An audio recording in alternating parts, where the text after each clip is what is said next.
कहानी की शुरुआत में हमें दो लड़कियों को दिखाया जाता है जिनका नाम हंटर और बैकी था। ये दोनों लड़कियां 2000 फीट ऊंचे एक टावर पर फंसी हुई थी। इनके फोन्स में नेटवर्क भी नहीं था, इसलिए वो दोनों किसी को कॉल करके मदद भी नहीं मांग सकती थी। इससे भी बुरी बात ये थी कि ये टावर एक रेगिस्तान के बीचों बीच था, इसलिए आसपास किसी का उन्हें देख पाना भी मुश्किल था। और तो और अगर इन दोनों में से कोई नींद लेने की कोशिश करती तो गिद्ध इनके पास आकर इनके मांस को खाने लगते। अब ये लड़कियां इस टावर पर कैसे फंसी और क्या ये इस टावर से बच पाई या मारी गई, चलिए देखते हैं हमारी आज की इस कहानी में। तो कहानी की शुरुआत में बैकी अपने हस्बैंड डैन और अपनी सबसे अच्छी दोस्त हंटर के साथ माउंटेन क्लाइंबिंग कर रही थी। तभी डैन को एक छोटी सी केव दिखती है जिसमें वो अपनी ग्रिप बनाने के लिए उसमें हाथ डाल देता है। लेकिन अचानक ही उस केव में से एक पंछी बाहर निकलता है, जिसकी वजह से डैन अपना बैलेंस खो देता है और नीचे गिरने लगता है। लेकिन सेफ्टी वायर से बंधा होने की वजह से वो बच जाता है। यहाँ पर डैन माउंटेन को पकड़ने की कोशिश करता है। हंटर और बैकी उसकी मदद करने के लिए उसके पास आ ही रही थी कि तभी डैन की सेफ्टी वायर टूट जाती है और वो नीचे गिरकर मर जाता है। यहाँ से सीन प्रेजेंट में 1 साल बाद दिखाया जाता है, जहाँ बैकी आज भी उस इंसिडेंट में मरे अपने हस्बैंड को याद करके बहुत दुखी थी। वो काफी ज्यादा ड्रिंक करने लगी थी, जिससे वो डिप्रेशन में थी। उसकी इस बात से उसके फादर जेम्स उसको लेकर काफी परेशान थे। वो बैकी को उस इंसिडेंट से मूव ऑन करने को कहते हैं, लेकिन बैकी उनकी कोई बात मानने को तैयार नहीं थी। एक दिन बैकी अपनी लाइफ से परेशान होकर बहुत सारी दवाइयाँ एक साथ खाकर सुसाइड करने की कोशिश करती है कि तभी उसके फोन पर हंटर का कॉल आता है, जिससे वो सुसाइड नहीं करती। अगले दिन हंटर उसके घर जाती है। हंटर बैकी को उस इंसिडेंट से बाहर निकालने के लिए उसको कहती है कि उसने B67 टीवी टावर पर क्लाइंब करने का प्लान बनाया है और जिसमें तू भी मेरे साथ क्लाइंबिंग करने चल रही है। अब क्योंकि हंटर जानती थी कि बैकी को एडवेंचर प्लेसेस पर जाना बहुत पसंद था और काफी लंबे समय से उसने कोई एडवेंचर भी नहीं किया था। बैकी जो इस टाइम काफी परेशान थी, इसलिए वो हंटर को क्लाइंबिंग करने से मना कर देती है। लेकिन नेक्स्ट मॉर्निंग जब वो किचन में रखी अपनी मेडिसिन लेने जाती है तो वो थोड़ा सोचते हुए डिसाइड करती है कि वो उसके साथ क्लाइंबिंग करने जाएगी। इसके बाद हंटर और बैकी दोनों उस टावर की ओर निकल जाते हैं। रास्ते में बैकी हंटर के फोन में उसकी कुछ पुरानी फोटोज देखने लगती है। जैसे ही वो स्क्रॉल करते हुए आगे और फोटोज देखती है तो हंटर की एक फोटो में वो नोटिस करती है कि हंटर के कंधे पर एक लड़के का हाथ था। बैकी हंटर से उस लड़के के बारे में पूछती है, लेकिन हंटर उसे कुछ भी बताने से मना कर देती है। तभी यहाँ बैकी के फोन पर उसके फादर का कॉल आता है, लेकिन वो कॉल पिक नहीं करती। काफी देर ड्राइव करने के बाद वो एक होटल में रात गुजारने के लिए रुकते हैं। डिनर करते वक्त बैकी को पता चलता है कि हंटर अब एक यूट्यूब व्लॉगर है और यूट्यूब रेवेन्यू से ही वो अपनी ट्रैवलिंग का खर्च उठाती है। इसी दौरान बैकी की नजर विंडो के बाहर उस टीवी टावर पर पड़ती है जहाँ पर वो दोनों जा रही थी। हंटर बैकी को बताती है कि ये टावर यूनाइटेड स्टेट का चौथा सबसे ऊंचा टावर है। नेक्स्ट मॉर्निंग बैकी और हंटर अपनी कार में बैठकर अपना सफर जारी रखती हैं। यहाँ पर हंटर ड्राइविंग करते करते ही अपने यूट्यूब चैनल के लिए व्लॉग बनाने लगती है, जिसमें वो अपने व्यूअर्स को बताती है कि वो अपनी बेस्ट फ्रेंड के साथ उस टीवी टावर पर चढ़ने वाली है। इसके बाद फाइनली वो दोनों उस टीवी टावर के पास पहुंच जाती हैं, जहां उन्हें गेट पर एक डेंजर साइन के साथ ताला लगा हुआ मिलता है। यहाँ से वो दोनों गाड़ी को छोड़कर पैदल ही आगे जाने लगती हैं। रास्ते में उन्हें कुछ गिद्ध एक मरे हुए जानवर को खाते हुए दिखाई देते हैं। हंटर इस चीज को भी अपने व्लॉग में रिकॉर्ड कर लेती है और उस मरे हुए जानवर की फोटो क्लिक करके अपने इंस्टाग्राम अकाउंट पर पोस्ट कर देती है, जिस पर उसे बहुत जल्द ही काफी लाइक्स मिल गए थे। कुछ देर बाद वो टावर तक पहुंच जाते हैं। यहाँ पर हंटर अपना व्लॉग बनाना बंद कर देती है। वहीं बैकी टावर की ऊंचाई देखकर डरने लगती है और उसे लगता है कि वो ये नहीं कर पाएगी, क्योंकि डैन के साथ हुए इंसिडेंट के बाद उसने कभी इतनी ऊंचाई का सामना नहीं किया था। लेकिन हंटर उसे उसका डर दूर करने के लिए कहती है, जिसके बाद हंटर सेफ्टी रोप को उसकी कमर से बांधकर टावर के ऊपर चढ़ना शुरू कर देती है। ये पूरा टावर काफी पुराना हो चुका था, जिस पर बुरी तरह से जंग लगी हुई थी। इस टावर की सीढ़ियाँ हिल रही थी और नट बोल्ट भी काफी लूज हो चुके थे। यहाँ पर ये दोनों काफी ऊपर तक चढ़ चुकी थी कि तभी बैकी के हाथ से सीढ़ी का एक पुराना हिस्सा टूटकर नीचे गिर जाता है, जिससे बैकी थोड़ा डर जाती है। लेकिन वो हिम्मत करके फिर से उस टावर के ऊपर चढ़ने लगती है। ऐसे ही धीरे धीरे वो आधे टावर तक पहुंच जाती है,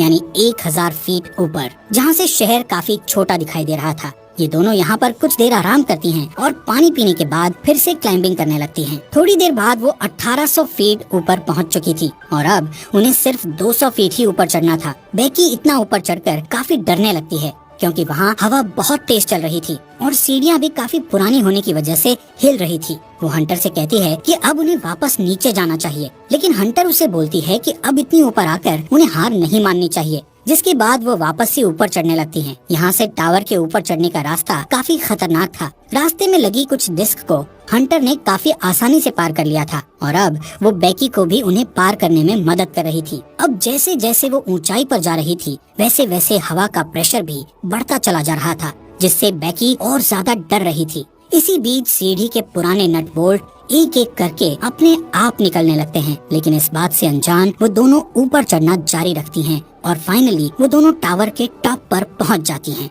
जहां एक और नट बोल्ट खुलकर नीचे गिर चुका था। यहाँ पर हंटर दोबारा से अपना व्लॉग बनाना शुरू करती है और वीडियो में अच्छे शॉट्स लेने के लिए वो ड्रोन कैमरा का इस्तेमाल करती है। थोड़ी देर बाद हंटर अपने व्यूअर्स को और अच्छा कंटेंट देने के लिए बेकी को ड्रोन का रिमोट पकड़ाकर खुद उस टावर के सहारे एक हाथ पर लटक जाती है। शॉट्स लेने के बाद वो वापस से ऊपर आती है और सेम यही चीज बेकी को भी करने के लिए कहती है, लेकिन बेकी उसे ऐसा करने से मना कर रही थी, जिस पर हंटर उससे कहती है कि उसका डर भगाने का ये सबसे बड़ा मौका है। जिसके बाद बेकी हंटर का हाथ पकड़कर वही स्टंट करती है और हंटर उसकी सेल्फी लेने लगती है। इसके बाद बेकी वापस से ऊपर आ जाती है। यहाँ पर बेकी अपने हस्बैंड डैन की अस्थियों को लेकर आई थी और डैन को याद करती हुई वो उसकी अस्थियों को यहाँ विसर्जित कर देती है। इस मोमेंट पर बेकी और हंटर दोनों काफी इमोशनल हो गई थी। इसके बाद वो डिसाइड करते हैं कि अब उन्हें वापस जाना चाहिए, इसलिए वो अपने सेफ्टी वायर को खुद से कनेक्ट करती हैं और बेकी नीचे जाना शुरू कर देती है। लेकिन जैसे ही वो पहला कदम सीढ़ी पर रखती है तो सीढ़ी टूट जाती है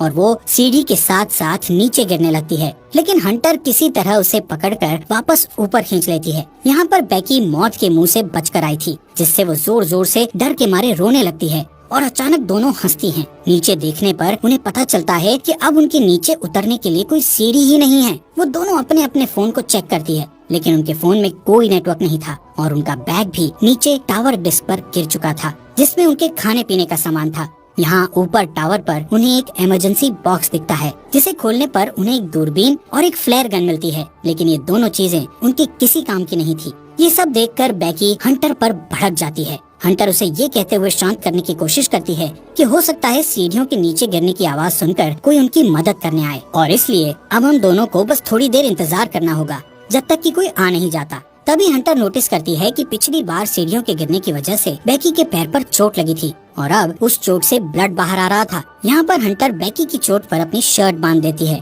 कुछ समय बाद बेकी हंटर से पूछती है कि उसने व्लॉगिंग क्यों शुरू की, जिस पर हंटर गलती से डैन का नाम ले लेती है, जिससे बेकी के मन में हंटर के प्रति शक बैठ जाता है। कुछ देर बाद हंटर अपना फोन चेक करती है, जहां उसने कुछ देर पहले अपनी सोशल साइट पर एक मरे हुए जानवर की फोटो अपलोड की थी, जिससे उन्हें एक आइडिया आता है कि वो अपने फोन पर एक हेल्प मैसेज टाइप करेंगे और उस फोन को रस्सी से बांधकर नीचे लटका देंगे, ये सोचकर कि शायद नीचे जाने पर फोन में सिग्नल आ जाए और उनकी पोस्ट अपलोड हो जाए। हालांकि उनकी ये कोशिश नाकामयाब हो जाती है। इसके बाद उन्हें लगता है कि जरूर जमीन पर तो नेटवर्क होगा ही, इसीलिए वो उस फोन को अपने जूते में डालकर उसके चारों ओर अपनी जुराबें फंसाकर जूते को नीचे गिरा देती हैं। यहाँ टावर पर अचानक बेकी का ध्यान हंटर के दूसरे पैर पर जाता है, जहाँ 143 का टैटू बना हुआ था, जिसे देखकर उसे याद आता है कि उसका हस्बैंड डैन हमेशा उसे आई लव यू कहने के लिए 143 कोड का इस्तेमाल करता था। लेकिन बेकी इस चीज को भी इग्नोर करके इस टावर से नीचे उतरने के लिए कोई और आइडिया सोचने लगती है। थोड़ी देर बाद उन दोनों को दूरबीन से नीचे जमीन पर टावर के पास से गुजर रहा एक आदमी और उसका डॉग दिखाई देते हैं, जिससे वो उस आदमी से मदद के लिए चिल्लाने लगती है, लेकिन इतनी ऊंचाई होने के कारण उनकी आवाज नीचे नहीं जाती। यहाँ नीचे हम देखते हैं कि हंटर ने जो फोन जूते में डालकर नीचे फेंका था वो पूरी तरह से टूट चुका था और अब उनका ये प्लान भी फेल हो चुका था। वो आदमी वहाँ से जाने लगता है। ये देखकर बेकी हेल्प के लिए चिल्लाते हुए अपने दोनों जूते उस आदमी पर नीचे फेंक देती है, ताकि उस आदमी का ध्यान ऊपर की ओर उन पर आ जाए। लेकिन वो आदमी ये नोटिस नहीं करता, क्योंकि वो किसी से कॉल पर बात कर रहा था। इसके बाद बेकी वो फ्लेयर गन चलाने लगती है, लेकिन हंटर उसे ये कहते हुए फ्लेयर गन चलाने से मना कर देती है कि अभी दिन का समय है, इसलिए किसी को भी फ्लेयर गन का पता नहीं चलेगा। इसी दौरान वो दो और आदमियों को वहाँ थोड़ी दूर नोटिस करती हैं, जो यहाँ पार्टी करने के लिए आए थे। उन्हें देखकर वो दोनों डिसाइड करती हैं कि थोड़ा अंधेरा होने पर वो इस फ्लेयर गन का इस्तेमाल करेंगी, ताकि वो लोग उन्हें नोटिस कर सकें। कुछ देर बाद रात हो जाती है और बेकी फ्लेयर गन का इस्तेमाल करती है, जिससे वो दो आदमी उन्हें देख लेते हैं। यहाँ पर बेकी और हंटर अपने हाथ हिलाते हुए और जोर जोर से चिल्लाकर उनसे मदद मांगने की कोशिश करती है। इसके बाद वो दोनों दूरबीन से देखते हुए नोटिस करती है कि वो दोनों आदमी हंटर की कार के पास जा रहे थे, जिसे देखकर दोनों खुश हो जाती है। लेकिन उनकी मदद करने के बजाय वो आदमी उनकी कार को चुराकर वहाँ से भाग जाते हैं। ये देखकर वो दोनों काफी दुखी हो गई थी और अब उन्हें जल्दी से कोई नया आइडिया भी समझ नहीं आ रहा था कि अब वो क्या करे। यहाँ पर बेकी हंटर से उसके पैर के टैटू के बारे में पूछ ही लेती है, जहाँ हंटर ये रिवील करती है कि उसका डैन के साथ 6 महीने तक अफेयर रहा था। इसके लिए वो उससे माफी मांगती है कि उसने उसके हस्बैंड के साथ हुकअप करके काफी बड़ी गलती करी। हंटर बताती है कि डैन उसे अच्छा लगता था और वो उससे प्यार भी करती थी, लेकिन डैन बेकी से ज्यादा प्यार करता था, इसलिए उसने जल्दी ही डैन से ब्रेकअप कर लिया था। बेकी ये सुनकर और भी ज्यादा डिसअपॉइंट हो जाती है कि उसकी बेस्ट फ्रेंड और उसका हस्बैंड दोनों ही उसे चीट कर रहे थे। अगली सुबह बेकी फोन चेक करती है, जहां उसे पता चलता है कि इस टावर पर चढ़े उन्हें 24 घंटे बीत चुके हैं। अब क्योंकि उन्हें काफी भूख और प्यास भी लग रही थी, इसलिए हंटर डिसाइड करती है कि वो नीचे डिस्क पे जाके अपने बैग को लेकर आएगी, जिसके लिए वो सेफ्टी रोप को टावर से बांधकर नीचे उतरने लगती है। लेकिन डिस्क से थोड़ी दूर पर वो रस्सी छोटी पड़ जाती है, जिससे हंटर उस बैग तक नहीं पहुंच पाती। अब उसके पास कोई और चारा नहीं था, इसलिए हंटर अपने साथ बड़ी रस्सी खोलकर उस पर लटककर जंप लेते हुए डिस्क पर कूद जाती है। वो बैग को उठाकर उसमें से पानी की बोतल निकालकर पीने लगती है। इसके बाद वो अपनी सेल्फी स्टिक की मदद से बैग को रस्सी से लटका देती है और खुद भी कूदकर उस रस्सी को पकड़ लेती है। तभी बेकी उसे ऊपर खींचना शुरू करती है। यहाँ पर हंटर भी ऊपर चढ़ने लगती है और वो बस ऊपर पहुँचने ही वाली थी कि तभी उसके हाथ से रस्सी फिसल जाती है, जिससे वो तेजी से नीचे गिरने लगती है। ये देखकर बेकी की धड़कन एकदम से तेज हो गई थी, क्योंकि अपने हस्बैंड को खोने के बाद अब वो अपनी बेस्ट फ्रेंड को नहीं खोना चाहती थी। लेकिन जैसे ही बेकी डरी हुई नीचे देखती है तो हंटर उसे रस्सी पर लटकी हुई दिखती है। हालांकि हंटर के हाथों में काफी चोट लग गई थी, इसलिए बेकी अपनी पूरी ताकत लगाकर हंटर को टावर के ऊपर खींच लेती है। थोड़ी देर बाद बेकी एक हेल्प नोट लिखकर ड्रोन में फंसा देती है और ड्रोन के सहारे पास के होटल तक पहुंचने की कोशिश करती है। लेकिन ड्रोन में बैटरी कम होने की वजह से वो ज्यादा दूर नहीं जा सकता था, इसलिए वो उसे वापस अपनी ओर ले आती है। यहाँ अब फिर से वो दोनों टावर पर हेल्पलेस थी। रात में बेकी को एक भयानक सपना आता है, जिसमें वो देखती है हंटर की उस टावर पर ही मौत हो गई और गिद्ध हंटर के शरीर को खा रहे हैं। इससे वो डरी हुई उठती है और तब उसे पता चलता है कि ये बस एक बुरा सपना था। नेक्स्ट मॉर्निंग बेकी के दिमाग में एक आइडिया आता है कि वो टावर के ऊपर लगी लाइट से ड्रोन को चार्ज कर सकती है। इसके बाद वो टावर के पोल पर चढ़कर जैसे ही ड्रोन चार्जर को प्लग में लगाती है तो वो देखती है कि वो प्लग काफी लूज था, इसलिए बेकी को ऊपर लटके हुए ही उस चार्जर को पकड़े रखना पड़ता है जब तक कि ड्रोन की बैटरी फुल चार्ज नहीं हो जाती। काफी टाइम से उस पोल को पकड़े रहने की वजह से बेकी के हाथ धीरे धीरे करके सुन्न पड़ने लगे थे और इससे भी बुरी बात ये थी कि अब यहाँ पर काफी सारे गिद्ध आकर उस पर अटैक भी कर रहे थे, जिससे बेकी के हाथों से बैग नीचे गिर जाता है।